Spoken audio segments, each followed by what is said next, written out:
Esta mañana queremos dedicar el tiempo para que veamos cómo se cumple en nosotros el engaño de Eva. Siempre pedirles que no veamos la seducción que provocó la caída, que no lo veamos como una historia, sino como algo real hoy para nosotros. La Biblia lo que hace es instruirnos, advertirnos de que el peligro está vigente. El apóstol Pablo nos lo deja ver cuando nos dice que la serpiente así como la serpiente con su astucia engañó a Eva, dice: me temo que también nosotros podamos ser engañados. Hay que tomar en cuenta que Eva platicaba con Dios, lo podía ver, veía la grandeza de Dios, escuchó su mensaje y sin embargo fue engañada. ¿Qué podemos esperar nosotros? Que estamos en la condición de caídos, ciegos. Entonces es obvio que es más fácil que el espíritu de engaño nos complique nuestra vida, nuestra eternidad, ¿no? Quiero mostrarles dos ejemplos de cómo hemos sido engañados.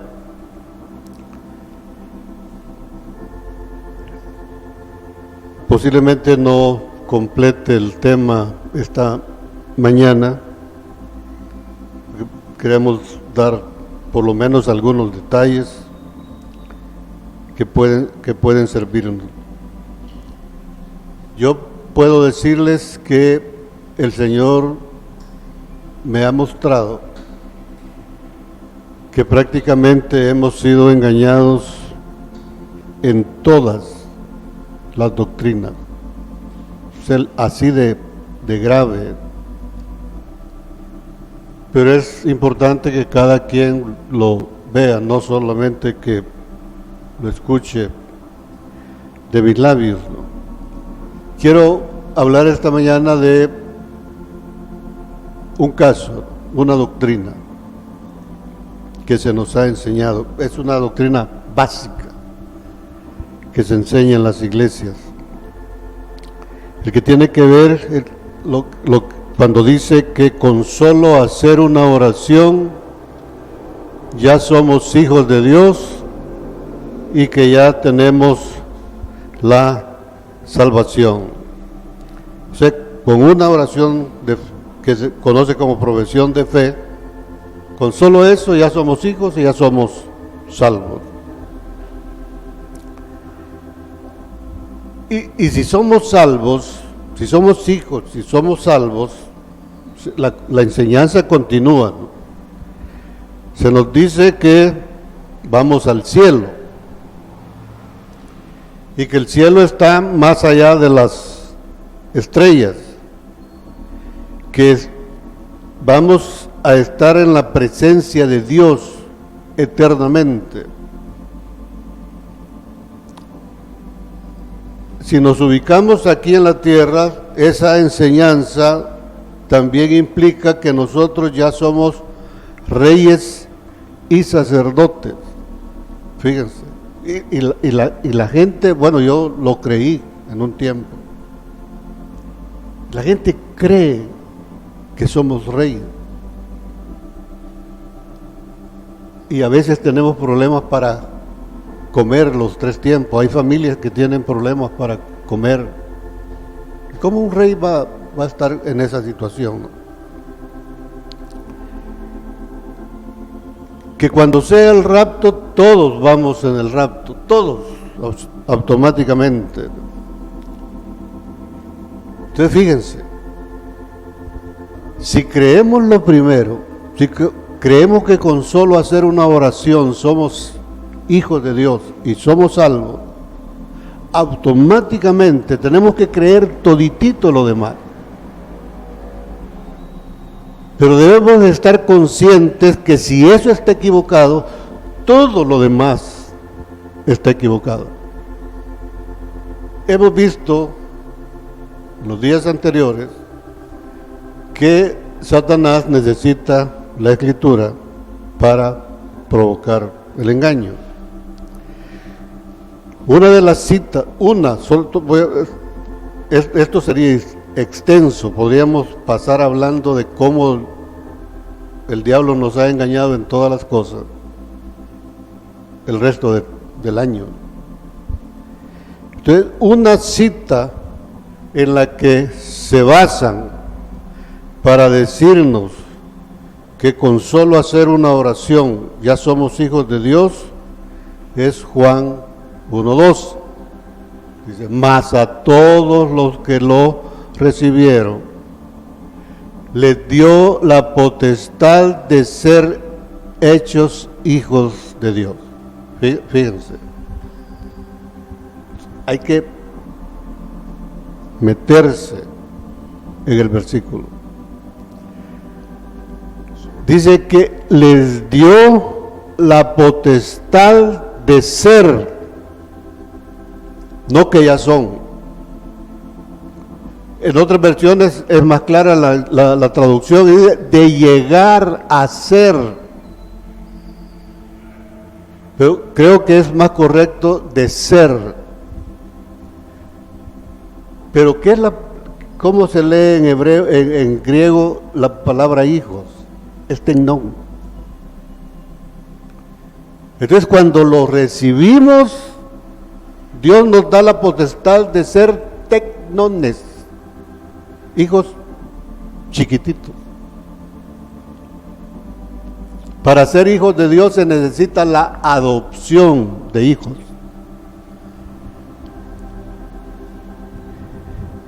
Y una de las citas, y insisto, hay muchas, una de las citas que se usa para enseñarnos que con una oración somos salvos es Romanos 10:9, que si confesares con tu boca que Jesús es el Señor y creyeres en tu corazón que Dios le levantó de los muertos, serás salvo. Fíjense en esto, ¿no? Si vamos a Juan 1:12, ahí dice, a los que lo recibieron les dio la potestad. Pero ahí no dice cómo se recibe. Ahí dice a los que lo recibieron. No dice que se recibe por medio de una oración, ¿no? Cuando vamos a Romanos 10:9, ahí nos dice que si confesamos con nuestra boca, y de esas dos citas, si lo recibimos y confesamos, de ahí sale la conclusión de que hay que hacer una oración, porque cuando supuestamente en la oración estamos confesando algo, estamos diciendo algo. Entonces, y la oración dice, yo te recibo. Entonces, fíjense, el enemigo está usando la palabra de Dios para enseñarnos algo que no es escritural. Entonces, con la oración estamos confesando y le estamos diciendo que lo recibimos. Pero, hermanos, si meditamos un poquito, si vamos a Mateo 15:8, Mateo 15:8 dice, este pueblo de labios me honra, mas su corazón está lejos de mí. Fíjense, ¿de quién está hablando? este pueblo. ¿Quién es este pueblo? Su pueblo. Son creyentes. Son hombres descendientes de Abraham que están bajo la cobertura de un pacto eterno. Y el Señor dice, este pueblo, o sea, este pueblo de creyentes, de labios me honra, pero su corazón está lejos de mí. Así dice la Escritura.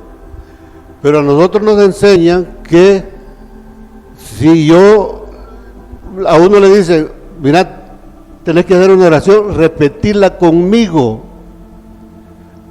Y con eso ya estamos creyendo con el corazón que Jesús es el Señor.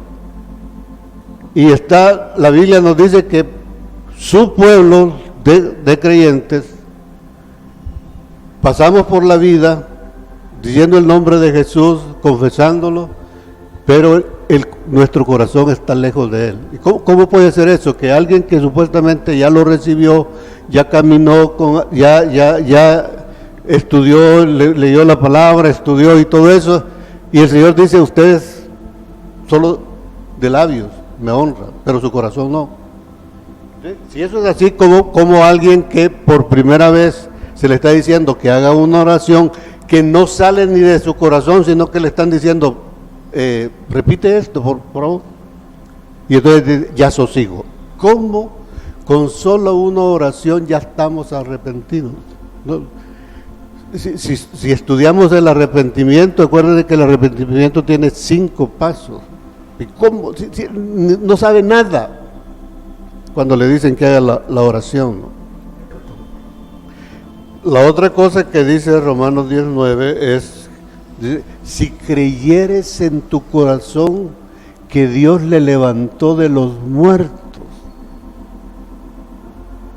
para que alguien pueda creer que Dios levantó de los muertos a Jesús, necesita saber esa doctrina. Si vamos a Hebreos 6, 1 y 2, dice, por tanto, dejando ya los rudimentos de la doctrina de Cristo, vamos adelante a la perfección. Vamos adelante, la perfección es equivalente de la salvación. Entonces, la salvación es algo que está a futuro, no se puede obtener en un momentito, ¿no?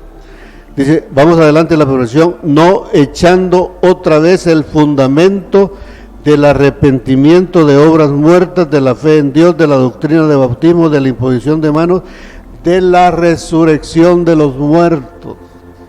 Fíjense, solo una persona creyente que ya conoce estas doctrinas puede confesar que Jesús ha sido levantado de los muertos. Y hay que entender que levantado de los muertos es una cosa y levantado de entre los muertos es otra cosa. Una persona que apenas hace una oración no sabe eso. ¿Y cómo va a confesar con el corazón que eso es así? Es después que se ha aprendido eso, que son los fundamentos de la fe, el apóstol Pablo nos invita a que dejando ya eso vamos adelante a la perfección para ser salvos. Una pregunta que deberíamos de hacernos es si esto se enseñó, si eso de hacer la oración se enseñó al principio en la iglesia de los Hechos, si vemos eso ahí, ¿no? A mí me enseñaron y tengo entendido que es práctica, quizás no con la intensidad con que me lo enseñaron a mí, pero es la misma forma que se usa en prácticamente todas las iglesias. A mí me enseñaron que yo no puedo pasar ni un día sin ganar almas. Y ganar almas es ir a convencer a una persona que haga una oración de fe. Entonces no debo pasar de un día. Si voy al colegio yo tengo la responsabilidad de ganar a Cristo a todos mis compañeros. Si estoy en el trabajo, tengo la obligación de ganar a Cristo a todos. Y entonces ustedes tienen a creyentes con ese afán de estar buscando, mire, ya recibió a Cristo, y haga esta oración y todo, y así. Y entonces, de esa manera es que se ha logrado que a este momento creo que estamos iguales en el porcentaje de creyentes con los católicos. Creo que andamos por 48 y 48, algo así. Bueno, incluso los católicos han ido para abajo y los evangélicos han ido creciendo. Creo que estamos equiparados en este momento, ¿no? Entonces, busquemos en la Escritura encuentros de líderes espirituales encontrándose con una persona.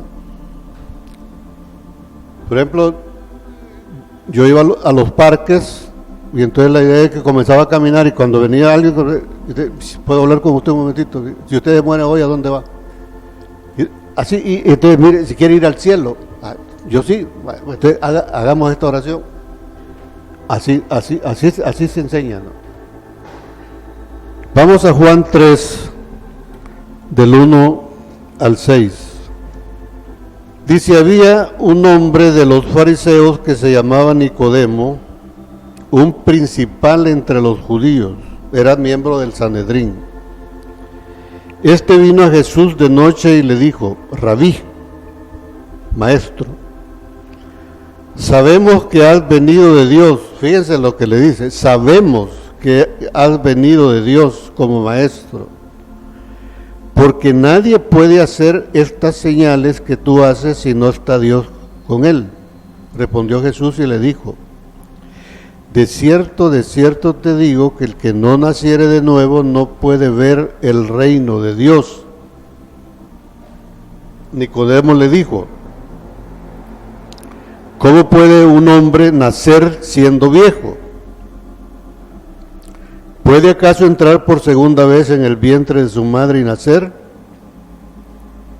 Respondió Jesús, de cierto te digo que el que no naciere del agua y del Espíritu no puede entrar en el reino de Dios. Lo que es nacido de la carne, carne es, y lo que es nacido del Espíritu, Espíritu es. Fíjense, este es un judío, un hombre, miembro del Sanedrín, creyente. Él creía en Jehová, creía en la venida de un Mesías. ¿Qué andaba haciendo ahí? Averiguando si ese hombre era el hombre del que hablaban las Escrituras. Este hombre, siendo fariseo y miembro del Sanedrín, se humilló. Aunque fue de noche, digamos que se humilló, pero poquito, pero se humilló. Porque fue de noche a buscar para que no lo vieran. Pero él se humilló y se fue y le dice maestro a Jesús. Él era maestro ahí en Jerusalén. Y va y reconoce, o sea, cree que él puede ser el Mesías. Y dice, ¿cómo es que tú haces estas cosas? Y entonces Jesús le responde como respondería cualquier cristiano hoy, ¿no?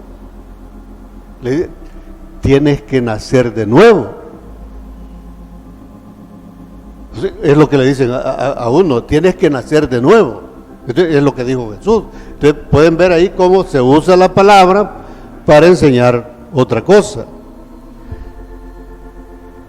Pero ahí no dice que se nace de nuevo haciendo una oración, sino que el Señor Jesús le explica a Nicodemo cómo es el nuevo nacimiento.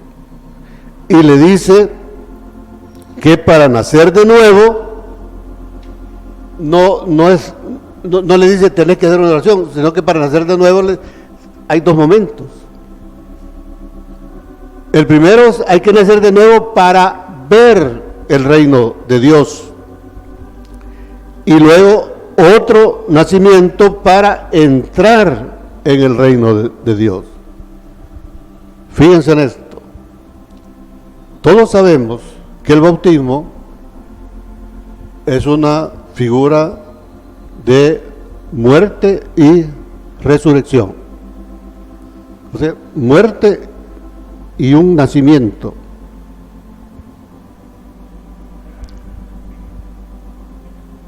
En el viaje de Israel encontramos que el pueblo, cuando salió de Egipto, el pueblo de Israel cuando salió de Egipto pasó por el Mar Rojo.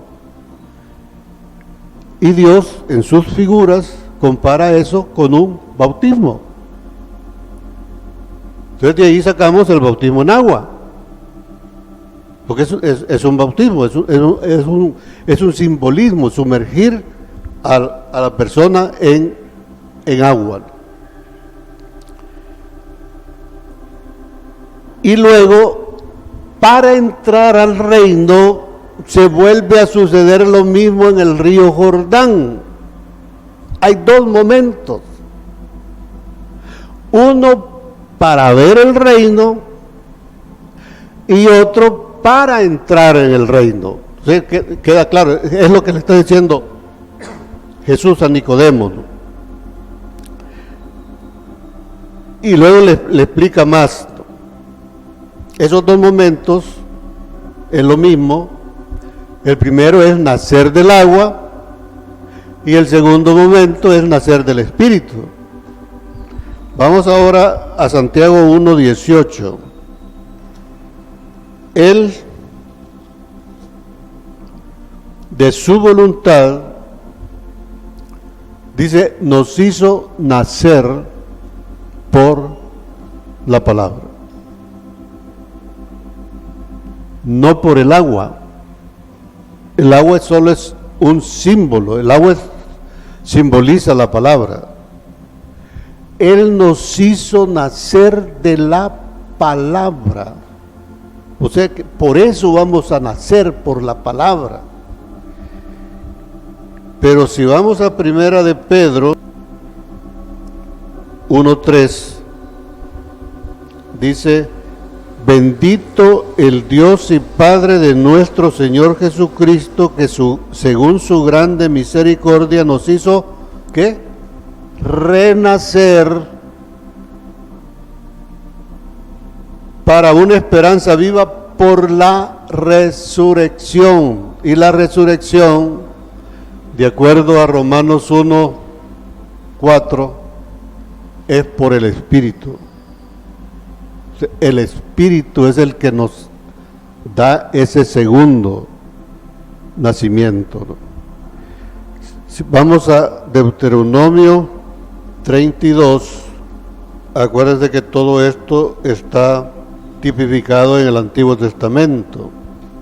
En Deuteronomio 32:52, Dios ha llevado a Moisés a un monte para que desde ese monte pueda ver la tierra prometida, el reino de Dios. Pero le dice, como Moisés representa la ley no entra al reino. Pero la ley, o sea, la palabra de Dios, me permite ver el reino. Y si uno atiende la figura, que es por medio de las cuales Dios nos enseña su mensaje, ¿cuándo es que Moisés puede ver el reino? Al final del viaje. O sea que durante todo el viaje vamos a estar conociendo el reino. Esa es parte de la primera parte del nuevo nacimiento. Eso es para ver el reino. Así que, hermanos, si nosotros no hemos completado esa etapa, no hemos completado la primera parte del nuevo nacimiento. Al reino se entra a través de muchas tribulaciones y a veces nos afligimos por cositas pequeñas, problemas familiares, problemas del trabajo, enfermedades. Hermanos, es terrible, ¿no? Cómo no hemos salido de una enfermedad cuando ya tenemos otra encima. Y sobre todo ya cuando estén como a la edad que estamos nosotros.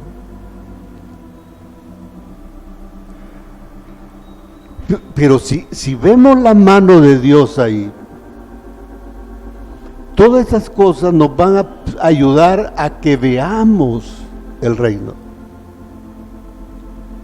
Pero va a ser necesario bautizarnos en el Jordán, como hizo el Señor Jesús. Es el segundo paso. Ahí recibió él el bautismo, ahí hubo su segundo nacimiento para entrar en el reino. Porque a partir de ahí el Señor entró a la esfera celestial. Entonces, hoy está pasando lo mismo, ¿verdad? El pueblo de Dios no quiere ver. Primero necesitamos ver el reino. Cuando Nicodemo le dice al Señor, ¿cómo es que tú haces esas cosas? Si la forma de hacerlo es por medio de una oración, nuestro Maestro Celestial hubiera aprovechado ese momento para enseñárnoslo y le hubiera dicho a Nicodemo, mira, tienes que nacer de nuevo y repetí conmigo una oración. No le dijo eso. Vamos a Hechos 9, versículos del 1 al 6 también.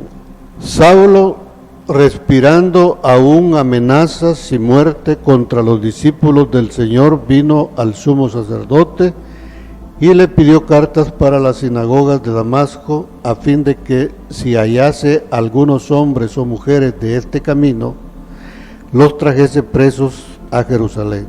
Mas yendo por el camino, aconteció que al llegar cerca de Damasco, repentinamente le rodeó un resplandor del cielo, de luz del cielo, y cayendo en tierra, oyó una voz que le decía, Saulo, Saulo, ¿por qué me persigues?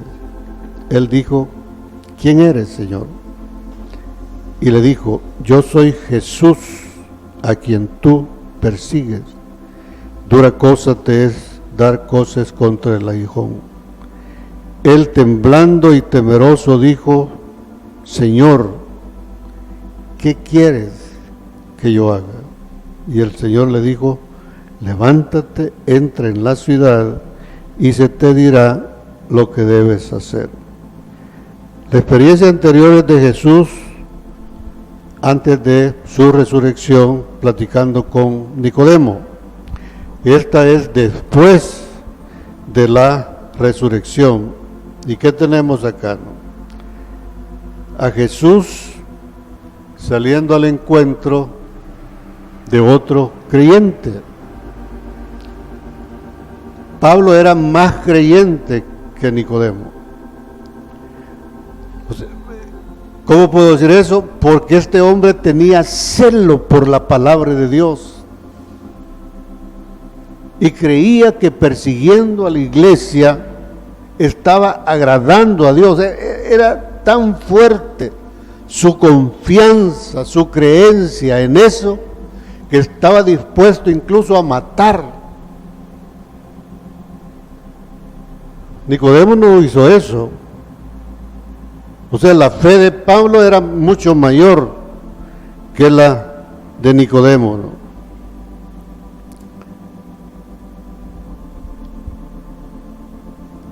El problema es que al igual que Nicodemo, Pablo había creído en sus maestros, y estos maestros estaban equivocados. Cuando el Señor le sale al encuentro, le dice, Saulo, Saulo, ¿por qué me persigues? ¿Quién eres? ¿De quién es esa voz?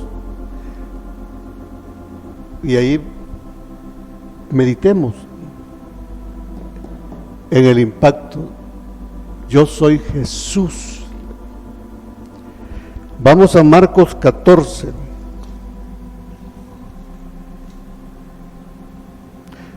O sea, Pablo era un hombre muy inteligente, ¿no? Marcos 14 del 48 al 52. Y respondiendo Jesús les dijo: ¿cómo contra un ladrón habéis salido con espadas y con palos para prenderme? Cada día estaba con vosotros enseñando en el templo y no me prendisteis, pero es así para que se cumplan las escrituras. Entonces todos los discípulos dejándole le huyeron. Leí esta porción para que veamos el contexto, y aquí está lo que me interesa que pongamos atención. Pero cierto joven le seguía cubierto el cuerpo con una sábana y le prendieron, mas él dejando la sábana huyó desnudo. Todos los teólogos están de acuerdo que este joven era Pablo. O sea, Pablo fue contemporáneo de Jesús, pero digamos, si es Pablo, o sea, cuando le dice yo soy Jesús, bueno, pero lo mataron. Yo vi cuando lo llevaban. Y luego le dice: ¿por qué me persigues? Pero él no estaba persiguiendo a Jesús, él estaba persiguiendo a los discípulos. Entonces él entendió que ese hombre, Jesús, el Mesías, se estaba haciendo uno con sus discípulos. Entonces en ese momento su mente tiene que haber sido sacudida.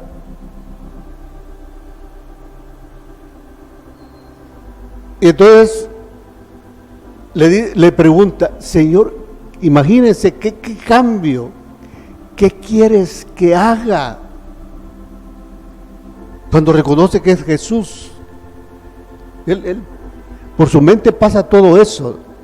Entonces cuando él computa todo ese proceso de ideas, reconoce quién le está hablando y le dice: ¿qué quieres que haga?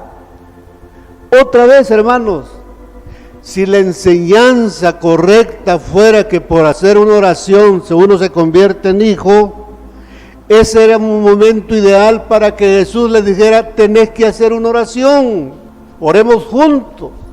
¿Y qué le dijo? Levántate y te voy a enseñar, te voy a decir lo que vas a hacer. Eso está en el versículo 15. Hechos 9:15. El Señor le dijo: ve, porque instrumento escogido me es. Eso se lo está diciendo Ananías, y Ananías le da el mensaje a Pablo en respuesta a su pregunta: ¿qué quieres que haga? Y entonces el Señor le manda a decir: escogido me es para llevar mi nombre en presencia de los gentiles y de reyes y de los hijos de Israel, y de los hijos de Israel. O sea, él ha sido escogido para llevar el nombre de Jesús en presencia de los gentiles. Y cuando vamos a Gálatas 1, del 13 al 18, dice: porque ya habéis oído, o sea, Pablo está dando su testimonio, ya habéis oído acerca de mi conducta en otro tiempo en el judaísmo, que perseguía sobremanera a la iglesia de Dios y la asolaba. Y en el judaísmo aventajaba a muchos de mis contemporáneos, a Nicodemo, ¿no?, en mi nación, siendo mucho más celoso de las tradiciones de mis padres. Pero cuando agradó a Dios, que me apartó desde el vientre de mi madre y me llamó por su gracia, revelar a su Hijo en mí, para que yo le predicase entre los gentiles, no consulté enseguida con carne y sangre, ni subí a Jerusalén a los que eran apóstoles antes que yo, sino que fui a Arabia y volví de nuevo a Damasco. ¿Y qué hizo cuando regresó? A juntarse con los apóstoles. Entonces, en otra parte dice, yo no fui a ningún hombre, fue a Arabia. Y se entiende que cuando estuvo en Arabia, el Señor Jesús lo estuvo instruyendo. En los dos pasajes, en ningún momento, a pesar de que pudieran haber muchas oportunidades en que Jesús podría haber dicho, tienes que nacer de nuevo y por favor ora conmigo. No aparece. Y pudiéramos seguir hablando, pero ya me comió el tiempo, ¿no? O sea, el siguiente domingo vamos a ver cómo es que se recibe. No se recibe por una oración, porque hay que recibirlo. Aquí dice, en eso consiste el engaño. Agarro parte de la palabra de Dios, pero le agrego otras cosas. Pero como ahí dice que hay que recibirlo, entonces solo, si yo no estudio la palabra, creo que la forma que ellos me dicen es la correcta. Vamos a 2 Timoteo 1, del 8 al 11. Dice, por tanto no te avergüences de dar testimonio de nuestro Señor, ni de mí preso suyo, sino participa de las aflicciones por el Evangelio según el poder de Dios, quien nos salvó y llamó con llamamiento santo, no conforme a nuestras obras, sino según el propósito suyo y la gracia que nos fue dada en Cristo Jesús antes de los tiempos de los siglos. Pero ahora ha sido manifestada por la aparición de nuestro Salvador Jesucristo, el cual quitó la muerte y sacó a luz la vida y la inmortalidad por el Evangelio, del cual yo fui constituido predicador, apóstol y maestro. O sea, el apóstol Pablo es un maestro para nosotros. Y eso quiere decir que nosotros, según sus enseñanzas, deberíamos de seguir todos sus pasos, desde el llamamiento hasta finalizar, hasta participar de su resurrección. Todos, lo he dicho varias veces, todos los que estamos aquí ya fuimos llamados, ya cumplimos ese primer llamamiento que se le hizo al apóstol Pablo. Pero él como maestro nos dice que después de ese llamamiento lo que sigue es adquirir la excelencia del conocimiento de Cristo para ser hallado en Él, adentro de Él, a fin de conocerle y participar de su resurrección. Podría seguir dando más ejemplos. Está el encuentro de Jesús con la samaritana que se mencionó aquí al principio. Nunca, si ustedes leen toda la conversación, en ningún momento Jesús le dijo, tenés que nacer de nuevo, por medio de una oración. El encuentro de Jesús con la cananea, ahí en esa conversación hay varios momentos que cualquier evangelista de hoy le hubiera dicho, mira, tenés que nacer de nuevo, y no le dice eso en ningún momento. Cuando Felipe se encuentra con el eunuco, no le dice, mirad, oremos, repetí conmigo esta oración, no se lo dice. Y pueden encontrar todas las veces esas experiencias de líderes verdaderos con personas, ojo, Nicodemo Pablo, el eunuco, la samaritana, era judía. El equivalente a eso es que todos son creyentes. Ojo con eso. Porque Dios cuando vino, Jesucristo cuando vino, Él dijo, id primero a las ovejas perdidas de Israel. No vayan a la casa de ningún inconverso.